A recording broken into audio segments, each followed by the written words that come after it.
আওয়ামী লীগ দেশের রাজনীতিতে আর ঘুরে দাঁড়াবে না। এই শাহীন চাকলাদারদের সন্ত্রাসী কর্মকাণ্ডে অগ্রগামী জেলা যশোর একটা চাষের নগরীতে পরিণত হয়েছিল। বাংলাদেশের ব্যাংক খাতের অন্যতম আরেকটি লুটেরা নাবিল গ্রুপ এই যশোরেরই কিন্তু প্রতিষ্ঠান।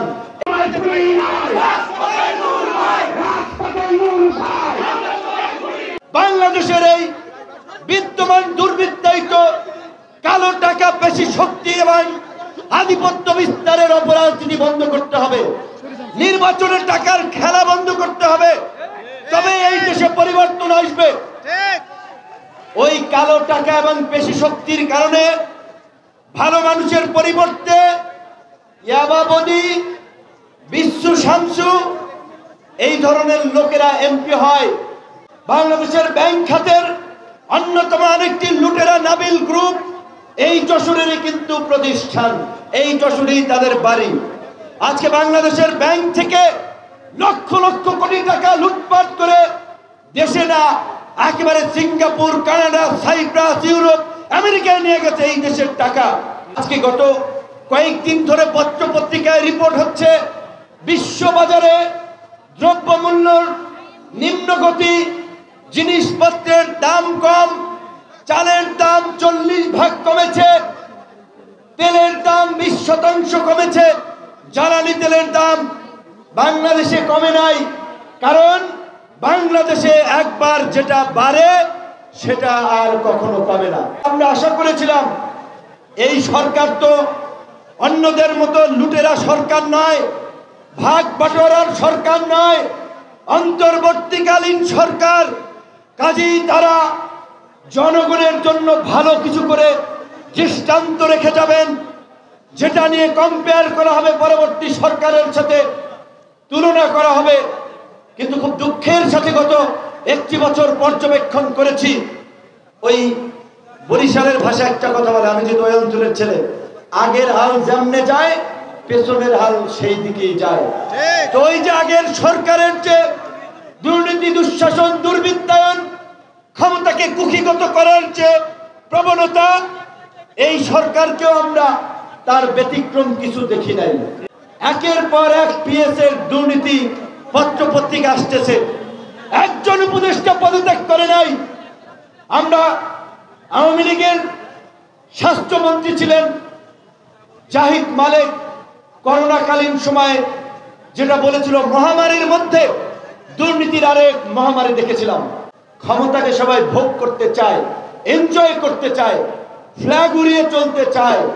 আজকে যদি আপনাদেরকে বলি, দেশের মানুষকে বলি, আজকে এই আমাদের মতো ছাত্র যুবক তরুণরা 15-20 দিনের আন্দোলন করে নেতা হয় নাই। 2018 সালের ঐতিহাসিক কোটা সংস্কার আন্দোলন, একই বছরের নিরাপদ সড়ক আন্দোলন, ধারাবাহিকভাবে ফ্যাসিবাদের বিরুদ্ধে আন্দোলন সংগ্রাম, 2019 সালের ডাকসু নির্বাচন, পরবর্তীতে এই জুলাই গণ অভ্যুত্থান, এই ধারাবাহিক প্রক্রিয়ার মধ্যে দিয়ে রাজনীতিতে এসেছি। সীমান্তবর্তী এলাকা হওয়ায় মাদকের ভয়াবহ করল গ্রাস, ভয়াবহ থাবা, এই শাহীন চাকলাদারদের সন্ত্রাসী কর্মকাণ্ডে এই রকমের একটি শিক্ষা সংস্কৃতির অগ্রগামী জেলা যশোর একটা চাষের নগরীতে পরিণত হয়েছিল। সেই শাহীন চাকলাদার আজকে কোথায়? শেখ হাসিনা ওই জমিদারি তন্ত্রের লুটপাটের রাজনীতি দিল্লি নিয়ে গেছেন। এই দেশে আর লুটপাটের অপরাজনীতি চলবে না। এই দেশে এখন জনগণের রাজনীতি চলবে। যারা জনপ্রতিনিধি হবেন তারা জনগণের প্রতি দায়বদ্ধ থাকবেন, রাষ্ট্র তার নাগরিকদের প্রতি দায়বদ্ধ থাকবেন। পুলিশ, র্যাব, আইন শৃঙ্খলা বাহিনী কোনো দলীয় বাহিনী হবে না। সারা বাংলাদেশের আওয়ামী সন্ত্রাসীদেরকে গোপালগঞ্জ জড়ো করেছিল ছাত্রদেরকে হত্যা করার উদ্দেশ্যে, ছাত্র নেতাদেরকে হত্যা করার উদ্দেশ্যে। সেদিন সামরিক বাহিনী, পুলিশ বাহিনী সঠিক ভূমিকায় তারা রক্ষা পেয়েছে। আওয়ামী লীগ দেশের রাজনীতিতে আর ঘুরে দাঁড়াবে না। আপনাদের যদি রাজনীতি করতে হয় অন্য দল করেন, বিএনপি করেন, জামাত করেন, গণ অধিকার পরিষদ করেন, এনসিপি করেন, যেই দল ভালো লাগে করেন। কিন্তু এই গণহত্যাকারী রাজনৈতিক দল আওয়ামী লীগের রাজনীতি আমরা এই দেশে আর মেনে নেব না। জেনজি হিসেবে আমরা মনে করি একটা দেশকে এগিয়ে নিতে হলে আগে সেই দেশের শিক্ষা ব্যবস্থাকে ঢেলে সাজাতে হবে, সেই দেশের শিক্ষায় বিনিয়োগ করতে হবে, শিক্ষার পাশাপাশি স্বাস্থ্যকে গুরুত্ব দিতে হবে। কারণ যদি সুস্থ প্রজন্ম মানুষ আমরা গড়ে তুলতে না পারি তাহলে কিভাবে দেশের উন্নয়ন হবে? সেজন্য আমরা বারবার বলছি, অন্তর্বর্তীকালীন সরকার যদি 10টা বিভাগে 10টা ভালো মানের হসপিটাল করতে পারত, কিংবা যেই হসপিটালগুলো আছে সেগুলোর মডিফিকেশন করে ভালো মানের চিকিৎসা সেবা নিশ্চিত করতে পারত, মানুষের কাছে কিছু উন্নয়ন, কিছু কর্মকাণ্ড দৃশ্যমান হতো। খালি সংস্কারের আলাপ, ঐক্যমত্য কমিশনে 2 মাস আমরা আলাপ করেছি, কিন্তু এখন দেখেন রাজনৈতিক দলগুলো জুলাই সনদ দিয়ে মুখোমুখি। তারা বলছে জুলাই ঘোষণাপত্রে আমাদের মতের প্রতিফলন হয় নাই, জুলাই সনদেও যদি একই কাজ হয় জুলাই সনদে আমরা স্বাক্ষর করব না। আমরা যদি বিভাজিত থাকি তাহলে ওই ফাঁসিবাদ পুনর্বাসিত হবে।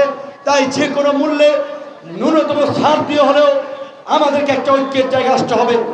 গণ অভ্যুত্থানের শক্তি সময়ের মধ্যে বিভাজন কোনোভাবেই কাম্য নয়।